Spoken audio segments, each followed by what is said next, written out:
pour vous adresser à quelqu'un qui est d'une certaine proximité en termes de distance. On parle de 1,50 m, mais vous savez tous comme moi que c'est théorique.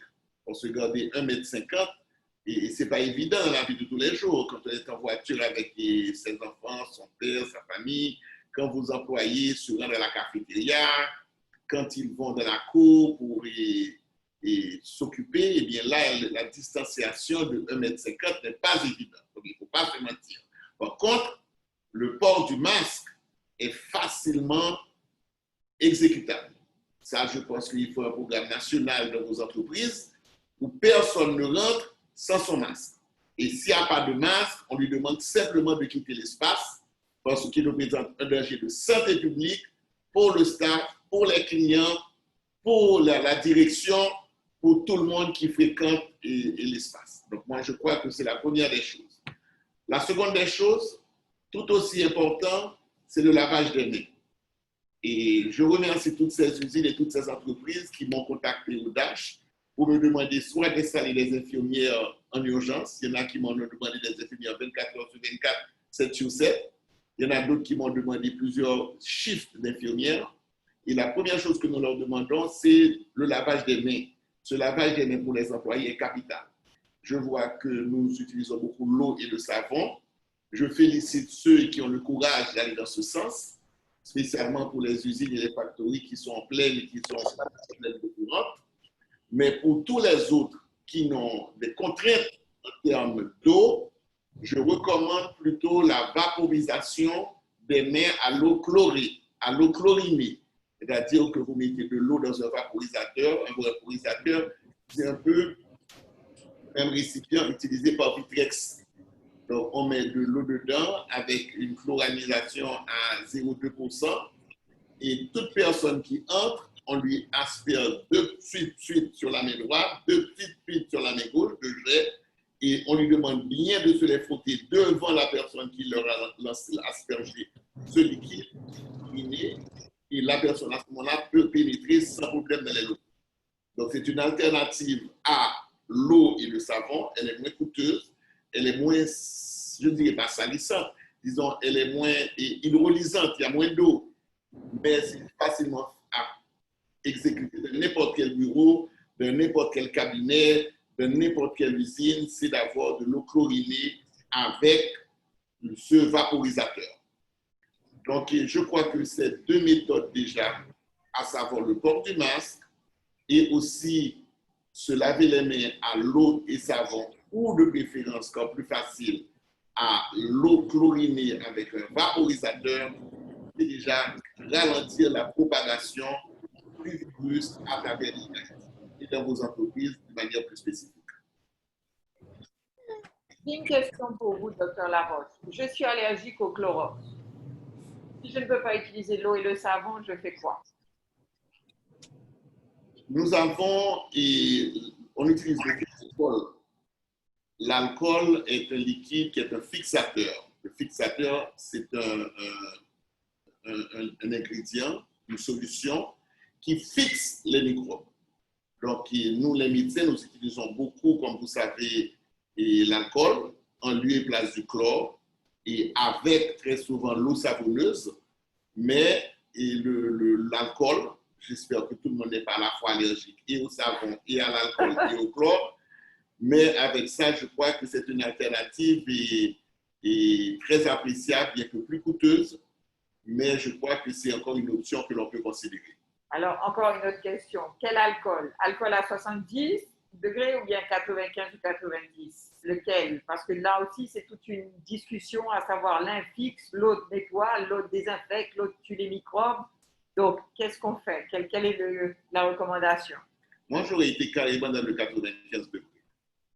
Comme on dit, il ne faut pas hésiter à aller dans le gros genre. Et 95 degrés, pourquoi pas, quand ça met encore davantage de concentration d'alcool à notre portée. Donc, moi, j'aurais conseillé d'aller carrément à ce 95 degrés pour pouvoir se protéger. Je voudrais aussi maintenant, une fois que j'ai parlé beaucoup de la prévention, je voudrais parler aussi un petit peu du curatif. Parce que moi, la thèse que nous avons en tant que professionnels en santé publique, c'est que nous ne pouvons pas arrêter l'épidémie. une épidémie de grippe, aussi méchante que soit-elle comme le coronavirus, ne saurait s'arrêter. D'ailleurs, si on pouvait l'arrêter, ce serait arrêté depuis la Chine. Si elle a voyagé autour du monde pour arriver jusque dans les pays européens, aux États-Unis et bientôt actuellement en Haïti, eh bien, il faut croire qu'on ne peut pas arrêter le virus. Mais il est important de ralentir sa progression. Et plus on la ralentit, c'est plus les gens vont tomber en malade les uns après les autres, pas tout le monde en même temps. Et c'est ce qui est arrivé dans certains pays, spécialement l'Italie, où tout le monde, 12% de la population est tombée malade en même temps. Ils n'avaient pas fait de distanciation, pas de gants, pas de masque, pas de lavage des mains. Eh bien, toutes les personnes dans toutes les maisons de retraite, en Italie, il faut le dire que c'est surtout les gens dans les maisons de retraite qui se sont éteintes, qui ont été décédés, eh bien, tout le monde de toutes les maisons de retraite sont tombés en même temps, ce qui a causé cette catastrophe sanitaire que nous connaissons en Italie et dans d'autres pays. Donc, pour nous, Haïtiens, bagage qui est plus important, c'est que nous respections les mesures d'hygiène pour que nous soyons capables de ralentir la progression de la maladie. Si moi, maintenant, DASH, comme je nous connais, DASH gagne un centre médical dans Port-au-Prince, si tout assuré DASH va venir chercher la soignage, madame, il vient pas petit groupe de 10, madame, il vient pas groupe de 200. Donc, à ce moment-là, on sera débordé, nous ne sommes pas capables. Donc, il m'a demandé tout le monde qui est malade, pour toi qui est malade, tout le monde qui prend des précautions, pour prendre des précautions très au sérieux, pour ne pas malade tout le monde en même temps. Quand il y a si on est malade, qui ça pour faire? Je nous connais en santé publique, nous avons 3 types de prévention. Nous avons une prévention primaire, pour nous empêcher les gens de prendre une maladie. Pour les gens, par exemple, qui prennent un vaccin, c'est prévention primaire, parce que le vaccin pour faire maladie à pas rentrer sous. Comme je vous l'ai dit, pour le coronavirus, la prévention primaire est une gageure, sauf que l'on peut ralentir grandement sa progression à travers nos méthodes. Mais la prévention primaire est une gageure, puisque ce n'est pas un vaccin vraiment, et bagaille est très difficile. La deuxième étape que nous avons, c'est ce qu'on appelle la prévention secondaire.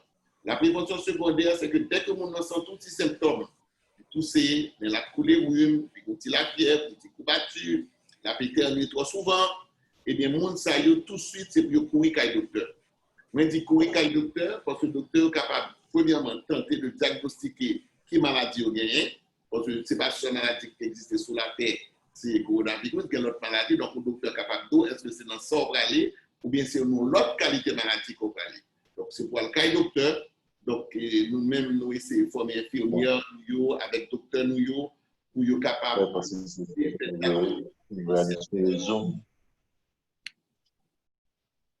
diagnostic différentiel, mais dès que nous avons des symptômes, nous commençons à traiter tout de suite. Parce que là, nous traitons tout de suite, nous n'avons pas évolué mal pour aller dans la détresse respiratoire. Donc, m'inviter tout le monde qui a des petits symptômes pour y venir au docteur. Parce que nous-mêmes, nous avons organisé nous pour avoir tout ce besoin pour ne pas jamais arriver dans la détresse respiratoire. Parce que là, nous arrivons dans la détresse respiratoire, nous tout connaissons qu'en Haïti, nous n'avons pas aucun outil qui a aidé nous sauver. Et je suis un homme franc avec vous. On a commandé pas mal d'appareils, des ventilateurs, mais vous savez qu'un ventilateur, il faut 3 ans de formation pour les utiliser. Et ceux-là qu'on a commandés, il faut même 6 mois supplémentaires pour les maîtriser. Donc, même si nous recevons, je ne sais pas que nous-mêmes, Haïtiens, sommes capables de gérer le ventilateur. Il n'y a que les anesthésistes qui, en Haïti, ont ce pouvoir de gérer ce genre de ventilateur. Donc, on fait en sorte de ne pas arriver dans ce stade-là. On vérifie qu'il y a un docteur rapide, que c'est pour employer nous, que c'est pour nous-mêmes, pour nous suivre que nous avons besoin de bons traitements supportifs pour ne pas tomber dans le problème de respirateur. D'autant plus que les gens nous connaissent tout, respirateur là, c'est un bagage qui peut servir dans la salle d'opération, c'est mon milieu aseptisé. Or, en Haïti, pas un milieu ça y est. Donc, il faut un tube pour dire qu'on va ventiler au monde alors qu'on n'a pas un environnement qui propice là, mais je crois que c'est dangereux. Donc, c'est pour ça que je vous invite et je crois que la CCIE a fait un travail formidable et je remercie ma copine. Avec les autres chambres, il faut le dire, avec la AMCHAM et l'ADI et la CFHCI. Très bien, ce sont ces sponsors de ce web séminaire. Eh bien, grâce à cette initiative, donc vous, entrepreneurs, hommes d'affaires, industriels, commerçants, membres de ces chambres respectives, nous avons une chance pour nous capables d'entendre qui sont professionnels, qui sont capables de donner des conseils, qui peuvent être alarmistes, mais obligés de dire la vérité parce que bagaille ne doit pas clair dans les jours qui viennent. Très bien. Docteur Laroche, merci beaucoup. Est-ce que vous ne me voyez pas, j'essaye de garder mes distances avec le docteur, mais ce n'est pas évident dans un bureau. Docteur Laroche, est-ce que par rapport au guide qui a été distribué, est-ce que vous pourriez nous donner les petits conseils pour mettre un masque, retirer un masque, mettre des gants, retirer des gants? Est-ce qu'on peut faire un petit suivi à ce niveau-là? Très bien. Et d'abord, on va parler du port du masque. Et le port du masque, comme on a dit, le masque, c'est notre artillerie lourde pour pouvoir faire face à l'épidémie. C'est des grosses âmes nous gagnons. Donc, c'est pour nous qui gèrent, pour nous manipuler les âmes, pour les âmes, nous pas tirer l'empire. Il est important, quand vous avez un masque, premièrement, de ne pas toucher la surface qui sera en contact avec bouche-non et avec nez. Parce que si vos mains sont portées à ce niveau, c'est comme si le masque là vient gagner toutes les microbes que nous mettez dans le niveau microbe là, dans le niveau bouche-non avec les nez et puis les yeux. Donc, je crois que Béatrice fait un super travail. Il décrit dans le document que le dévoyé noir qui gère pour nous capables de mettre le masque. Et moi, je pense que mettre le masque, c'est des bagages qui sont très clairs, côté que ou bien pour pas mettre sous masque là, jamais dit, pour qu'il y ait des masques là de chaque côté des oreilles. Vous faites en sorte que le masque est bien appliqué sur le visage pour ne pas laisser des trous pour aucune particule rentrer là-dedans. Je vais faire une démonstration avec le mien. Donc, mais moi, donc, je n'ai pas le masque chirurgical, j'ai le fameux N95. Donc, comme vous voyez, je vais essayer de pas toucher. Comme vous voyez, c'est fermé sur les côtés. Ça couvre beaucoup de la surface de mon visage. Donc, effectivement, il vaut mieux avoir des beaux yeux parce que sinon, ça ne va pas être joli de se promener dans les rues. Mais ce n'est pas grave, ce n'est pas ce côté-là qui compte. Le plus important, c'est la protection. Donc, comme vous voyez, j'essaye de ne pas toucher. Voilà. Tout le visage est protégé. Même sur les côtés, au-dessus, en dessous, il n'y a pas moyen de passer. Et en plus, bon, même pour toucher mon visage, je n'ai pas cette possibilité parce que vraiment, il reste très peu de peau disponible à l'air. Très bien, et merci Béatrice. Et je voulais dire aussi que pas oublier que l'homme on parle avec le monde, tout le temps dit qui sort moyen, qui sort pas moyen, mais pas oublier trois objets qui sont plus contaminés. C'est ça qui fait que le port des gants est recommandé, parce que les trois choses dont tout le monde se contamine, c'est d'abord les poignées de porte. Si vous lavez les mains dans de l'eau savon avec chlorine et vous ouvrez une porte, c'est comme si vous avez dérapé à zéro. C'est-à-dire mettre porte chambre, porte toilette, porte office, ou de ouvrir porte là, c'est pour laver non parce que déjà vous contaminez tellement. Les portes, il faut se protéger. Deuxièmement, c'est pour protéger tout au niveau des chasses de WC, de comment on va toilette peser chasse WCA. Immédiatement, on connaît que si chasse n'a pas désinfecté au capable. Et troisième bagage, c'est au niveau de des robinets. Parce que très souvent, nous, les robinets sont en train des outils pour contaminer mon mieux en pile. Donc, m'inviter tout pour éviter trois bagages ça. Donc, c'est quand Béatrice parle des gants, les gants aident énormément, puisque avec gants, ou pas prendre ni chasse WC, ni robinet, ni poignée de porte, pour ne même parler de téléphone. Mais au moins, le masque est important, parce que même si vous avez un bagage ça, mais si le masque a protégé mieux que vous, eh bien, vous ne pas contaminer tout. Pas oublier l'homme, on a parlé, sans pas rendre compte, ou bombarder toute l'atmosphère là avec des particules salivaires. Et donc, bombarder tout environnement avec des particules salivaires, ça veut dire que tout le monde qui a passé dans l'espace là, même si vous parlez encore, le monde qui a passé dans l'espace là après un virus là quand même.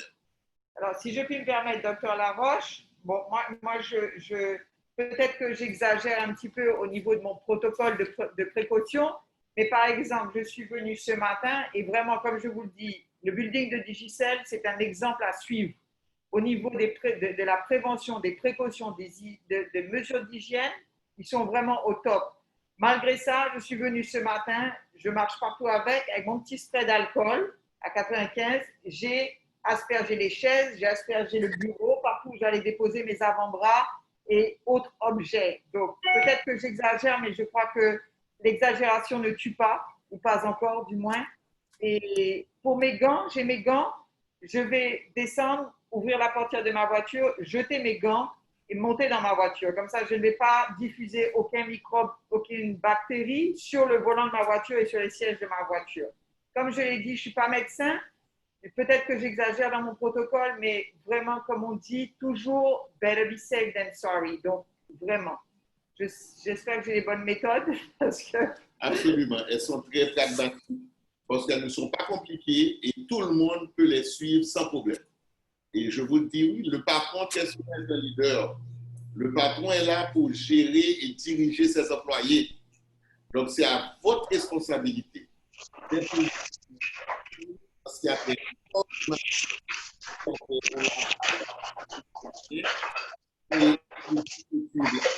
l'utilisation de gants, parce que tout client nous, tout employé nous, tout câble qui est avec nous, tout en danger. Et si yon grain, on a vu ça qu'on est 15 jours en confinement là. Donc, si nous avons une entreprise, tout employé au côté, en que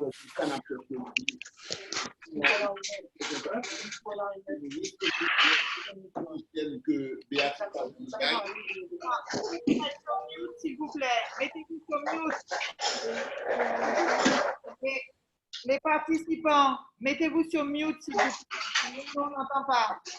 Fermez votre micro. Wow. Vous pouvez fermer votre micro, s'il vous plaît, pour éviter les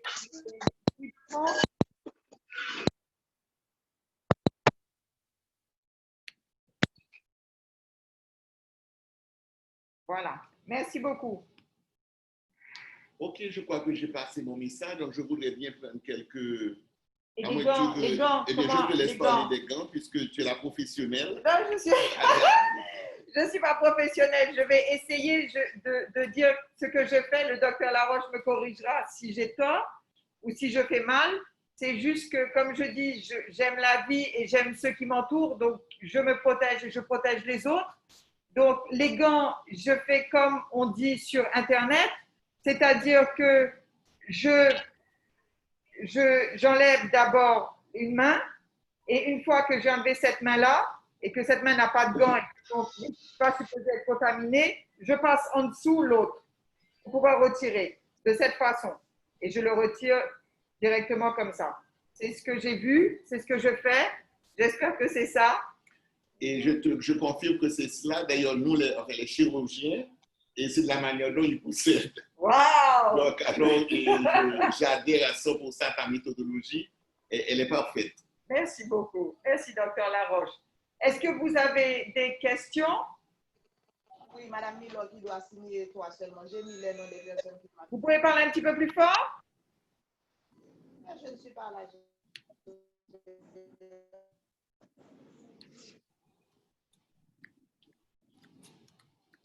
On va essayer de reprendre parce que la voix n'a pas traversé. On n'a pas pu vous entendre, donc on va reprendre la question. OK. Attendez une seconde, je vois que... Non, je parle en même temps à quelqu'un qui me pose des questions. Il n'y a pas de souci, allez-y, on vous écoute. Bonjour. Merci.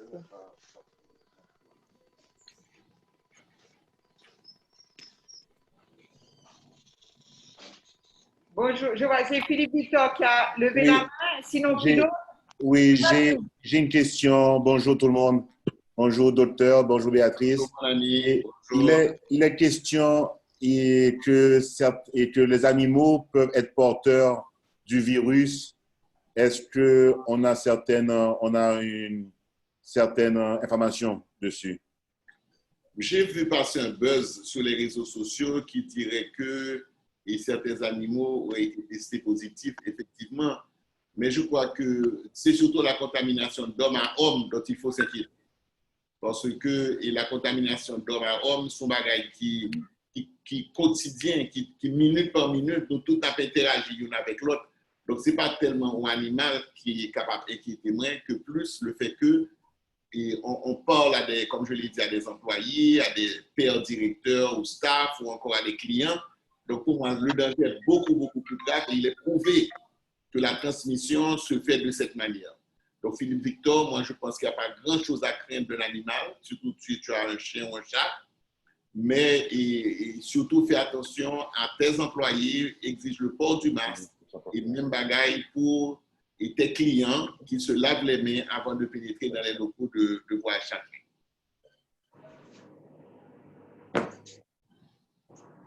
OK, merci beaucoup. Et alors, juste aussi un petit conseil pour ceux qui ont des chiens qui sortent dans les rues, il faudrait peut-être les empêcher de sortir de manière à ce qu'ils ne prennent pas le virus, enfin les germes dans la rue par ceux qui crachent par terre et viennent les rapporter dans la maison. C'est un point peut-être qu'il faut soulever. Et je renforce ton message parce que très souvent, on ne se méfie pas du personnel de maison. Ils ont tous un jour de sortie, ils ont toujours des commissions à aller faire dans la boutique ou bien au marché et ce sont vraiment eux qui sont dans votre intimité et qui ramènent les germes. N'oubliez pas que les personnes que nous devons spécialement protéger, ce sont les personnes âgées. Donc, je passe ce message aux membres de ces associations qui ont parrainé ce webinaire pour leur dire que vos parents sont les plus en danger. Donc, faites attention au personnel de maison, la cuisinière, la nounou, etc., aux petits-enfants aussi. Il ne faut pas les laisser s'approcher des personnes âgées. C'est là que la contamination va devenir terrible.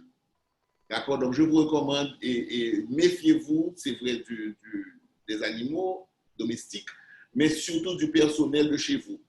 Car c'est là que le virus va passer en premier pour toucher ceux qui sont confinés dans leur chambre, confinés dans leur résidence. Et c'est là surtout qu'il faut les protéger, c'est à travers le personnel de maison.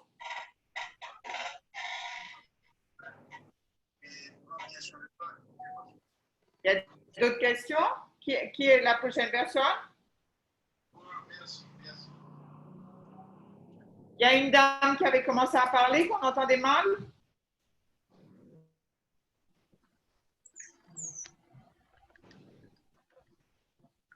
Pendant cette période Bonjour.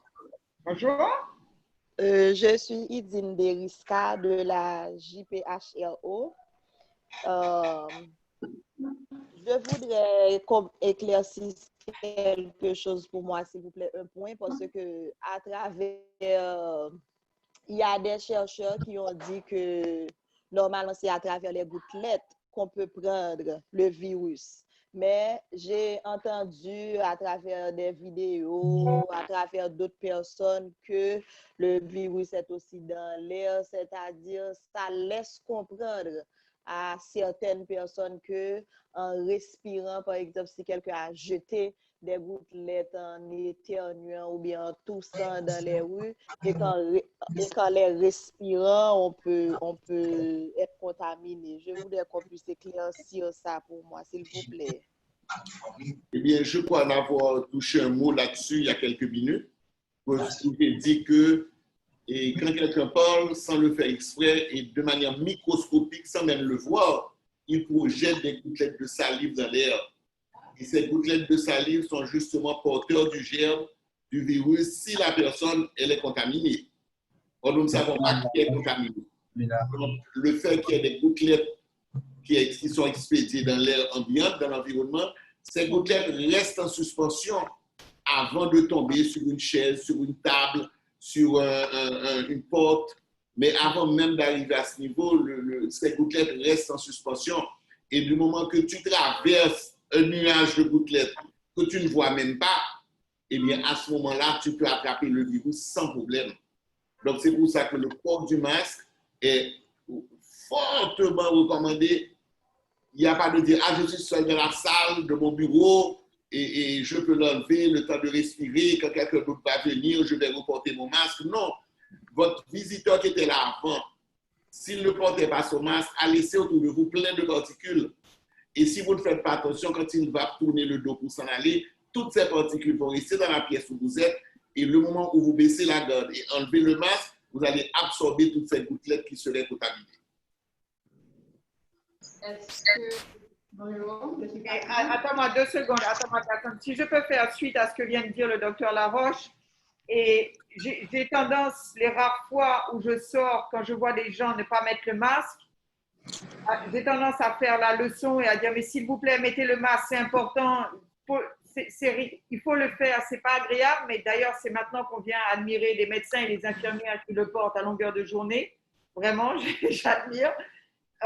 Mais et un jour, quelqu'un dans un dépôt m'a répondu, excusez mon langage, mais c'est ce que la personne m'a répondu, oh oui, mais bah, ça merde.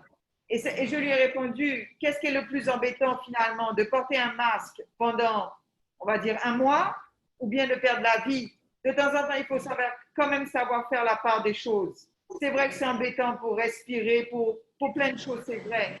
Mais quand on sait que ça peut sauver une vie et certainement 10 autres, puisqu'une personne infectée en contamine apparemment minimum 10 autres, vraiment le port du masque, il faut faire des concessions. 1 mois ou 2 mois dans une vie, c'est rien, vraiment. Cassandra, toi. Oui, bonjour à tous. Je voulais poser 2 questions. Et pour le cas de la contamination par les particules microscopiques de salive dans une pièce, est-ce que le spray Lysol ne serait pas efficace? Est-ce qu'il ne serait pas bien de l'utiliser de temps en temps? Mais maintenant, l'utilisation de tous ces produits-là, est-ce qu'ils ne seront pas nocifs à long terme pour nous, pour notre organisme? Je te remercie pour tes 2 questions. Et pour la première question, est-ce qu'on peut traquer les gouttelettes avec des Lysol? Et le Lysol peut aider, mais si le Lysol n'attrape pas quelques gouttelettes, à ce moment-là, vous allez attraper la maladie. Donc, je crois que la couverture la plus solide, la plus sérieuse, c'est le masque. Donc, et le Lysol va aider, mais je n'aurais jamais baissé la garde et j'aurais toujours porté mon masque, quel que soit là où je suis. Deuxièmement, est-ce que ce sont des produits qui seraient dangereux à long terme pour la santé? Et je peux vous dire que ni l'alcool, ni le chlore n'ont été jugés comme des produits nocifs pour la santé à moyen ou à long terme. Nous, dans le secteur médical, on utilise l'alcool depuis des siècles, dirais-je, pour pouvoir stériliser et désinfecter. Et je ne pense pas qu'on ait jamais reporté de choses graves avec l'alcool. Et la même chose aussi pour le chlore. Toutes les lavandières, toutes les lessivières utilisent le chlore. Et d'autant plus que ce que nous vous demandons, et Béatrice l'a bien dit, c'est un effort pour 1 mois, voire 2 mois. Après 1 mois, 2 mois, et j'espère que les choses vont rentrer. D'ailleurs, vous avez vu qu'une grippe, en général, c'est saisonnière. Donc, ça va en Chine. Et puis, on a essayé de protéger les gens en Chine. Et puis, la grippe a un peu disparu. Et l'Italie était à son pic. Mais je suis sûr que dans 30 jours, on ne parlera plus de cette grippe en Italie, quand toute grippe, toute épidémie virale est saisonnière. Mais leur saison arrivée sur pour le frapper, ce n'est pas pour le tuer. Donc, il faut passer à travers cette épidémie saisonnière. Mais j'espère que dans 30 jours, comme a dit Béatrice, ou dans 1 mois tout au plus, que l'épidémie en Haïti tout au moins va disparaître. Le danger, c'est que l'épidémie voyageant, on est capable, à Port-au-Prince, dans le département de l'Ouest, d'être très touché pour le mois d'avril. Le mois de mai, ce sera le nord ou le nord-ouest. Le mois de juin, ce sera le sud. Parce que plus on retarde la progression, c'est plus elle va attaquer avec une certaine différenciation, un certain retard. Donc, il faut faire attention.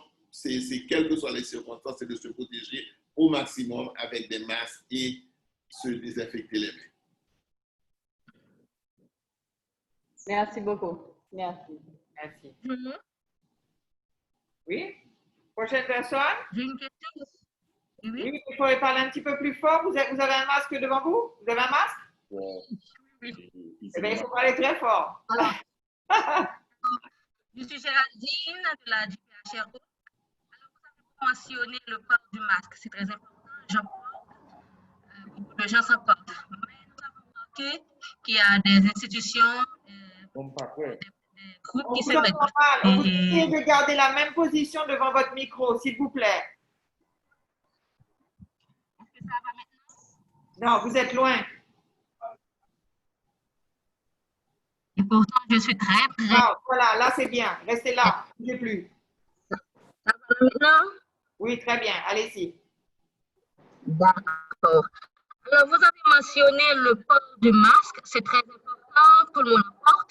Vous avez également remarqué qu'il y a pas mal d'institutions qui se sont mises à en fabriquer. Et ils nous ont fait des démonstrations pour nous montrer qu'il y a certains masques qui ne répondent pas vraiment aux normes. Est-ce que le fait d'avoir simplement un bout de tissu en coton est sécuritaire ou bien est-ce que vous avez des standards à nous proposer?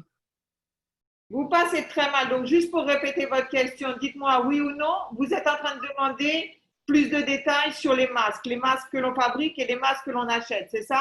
Exact. Est-ce que vous pouvez nous donner plus ou moins une idée? Si nous voulons nous en fabriquer nous-mêmes, étant donné que sur le marché, il n'y en a pas vraiment, et les institutions ou les personnes qui se mettent en groupe pour fabriquer, ce n'est pas assuré. Très bien. Et il faut dire que nous avons différents niveaux de masques et chaque masque donne un niveau de protection qui lui est propre. Et les médecins, ça va de soi, nous avons des masques de très très haut niveau. Et ces masques d'ailleurs sont jetables et on ne peut les placer, les utiliser que quand on est en salle d'opération. Ce sont des masques qui sont très chers, qui sont très difficiles à obtenir en dehors du secteur médical. Et ce sont des masques que je demande à toute la population haïtienne de nous laisser. Piganal prend masque parce que masque pas pour le monde extérieur. N'empiétez pas sur le peu de supply que les médecins et les chirurgiens ont, comme ce masque que je porte au visage, c'est un masque de chirurgien, de médecin, pas servi avec ça, parce que vous allez épuiser, tarir le pool de masques qu'on a de disponibles.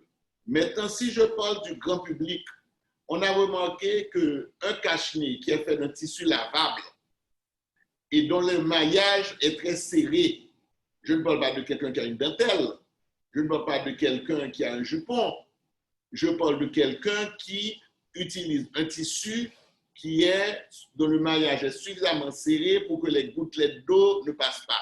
N'oubliez pas que ce n'est pas pour arrêter le virus, mais c'est plutôt pour arrêter les particules salivaires qui seraient projetées dans l'air. Et ce sont ces particules qui ont le virus.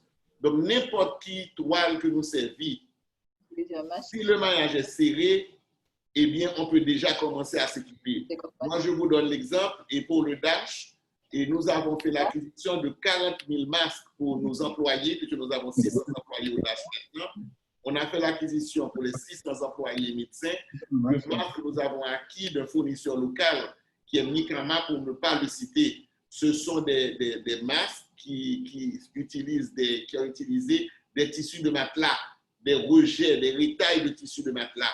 Et bien, vous savez que le tissu de matelas est en général imperméable, ça ne laisse pas passer l'eau. Donc, on a pensé que faute de mieux, c'est là une option qui était jouable. Donc, nous avons commandé 40 000 masques. Nous en avons donné une dizaine par employé lavables et avec interdiction pour les employés de se présenter chez nous sans leur masque. Donc, le prix était très raisonnable et je tairai le prix, mais très raisonnable. Et je pense que nous-mêmes, si nous avons des entreprises, nous avons des ateliers, nous avons des couturières, nous sommes capables de faire pour qu'on puisse les distribuer à nos employés pour qu'ils les aient sans qu'il y ait un coût trop lourd pour l'entreprise et pour l'employé lui-même. Docteur Laroche, pour rebondir un petit peu, en général, jusqu'à maintenant, j'ai entendu dire également qu'il fallait quand même un minimum de 3 épaisseurs, c'est ça? Avec un filtre au milieu?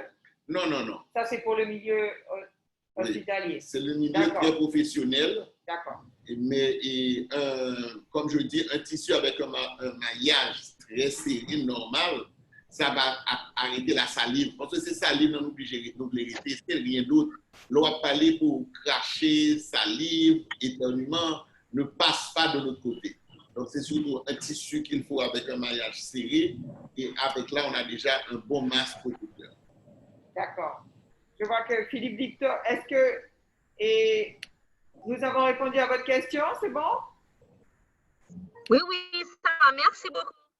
D'accord. Philippe Victor, on t'écoute? Oui. Alors, encore, juste une question à nouveau. On parle de la molécule de Advil qui serait favorable à à la contamination du virus par rapport il paraît qu'il y a eu des études qui ont été faites en Italie. Est-ce que c'est vrai, c'est fake ou bien on doit se méfier de Advil? Encore une fois, je laisserai les médecins faire leur travail. Et le médecin sait quel médicament est le mieux pour le patient qu'il a en face de lui. Chaque patient a ses particularités propres. Mais d'une manière générale, il faut que je te dise que nous, les médecins, nous privilégions l'acétaminophène. On a remarqué que l'aspirine, l'ibuprofène, Advil, c'est l'ibuprofène, et le naproxen, qui est un anti-inflammatoire, et la cortisone sont déconseillés parce que ça permet au virus de se développer plus rapidement. On ne sait pas pourquoi. Mais on a remarqué que les gens qui prennent ces médicaments ont comme une explosion virale. On ne peut pas dire que c'est parce que ces médicaments ne marchent pas, ces médicaments marchent, on les emploie tous les jours. Mais la vérité, c'est que nous remarquons que l'on prend Advil, ou prend ibuprofène, ou prend cortisone comprimé, ou prend naproxen, qui athlète, qui comprend médicaments anti-inflammatoires, il n'est pas recommandé de les prendre. Aspirine, pas recommandé. Il faut prendre de préférence de l'acétaminophène. C'est une recommandation scientifique. Et je profite aussi pour rappeler à tout le monde l'importance de ne pas acheter des médicaments au dehors. Actuellement, vos médicaments qui sont poudre manioc, que des faussaires ont mis dans des capsules et qu'ils font passer pour de la chloroquine ou de l'azithromycine. Ils ont même couleur avec chloroquine, même couleur avec azithromycine, mais c'est de la poudre de manioc. Donc, si vous avez des employés, vous avez des clients qui doivent moi-même acheter un grain de ça dans la rue, dégager les pas cher, m'a pas acheté, et bien qu'on est que le monde ça peut être en danger quand c'est de la poudre de manioc, dans le meilleur des cas. Il ne faut pas, actuellement, il y a une rupture de chloroquine sur le marché haïtien, mais comme vous voyez, dans tous les produits, on vend de la chloroquine. Donc, c'est de la fausse chloroquine. Donc, vos employés ont un problème, font un sacrifice. Nous, naturellement, la loi dit que toute entreprise pour docteur attaché à lui-même, c'est la loi, le code du travail. Donc, voyez, employé à ouais docteur, que docteur a une vraie prescription pour entrer dans une vraie pharmacie, pour ça, il va nous sur la journée. Parce que vous allez faire plus de tort dans l'automédication que tout le monde a pas acheté graines dans camionnette, graines dans tap-tap, graines dans bac machine, et puis c'est en fait de la poudre de manioc. Alors, merci, docteur, mais je veux juste reprendre. Tu recommandes le acétaminophène à tout ce qui est aspirine, Advil ou bien ibuprofène. C'est bien ça? Que la science recommande de privilégier largement l'acétaminophène par rapport au sucre. C'est ce que la science recommande. L'acétaminophène serait le médicament de choix pour le coronavirus pour combattre les symptômes généraux. En termes commerciaux, quels sont les médicaments qui ont la molécule acétaminophène? Il faudrait demander ça à un pharmacien. Nous, les médecins, nous connaissons les médicaments sous la formule thérapeutique. Je peux vous dire que l'acétaminophène, c'est...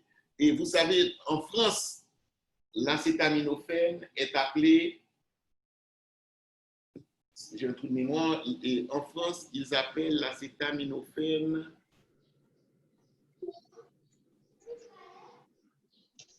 Paracétamol. Paracétamol, excuse-moi, merci infiniment. En France, c'est le paracétamol, donc dans les pays européens, mais c'est la même chose, paracétamol ou acétaminophène, c'est exactement pareil. Merci de m'avoir aidé. Merci, docteur. Il y a d'autres questions?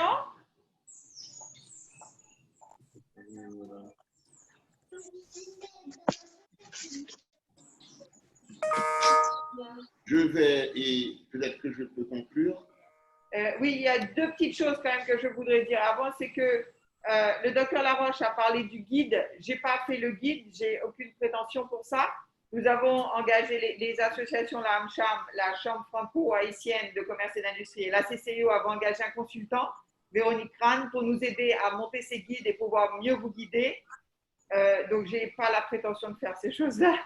Et pour dire aussi que ce projet, c'est un projet des chambres et associations.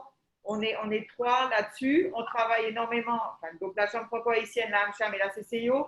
On travaille énormément de concert avec l'ADI également. On se met tous ensemble pour pouvoir multiplier nos efforts et faire en sorte d'atteindre beaucoup plus de gens.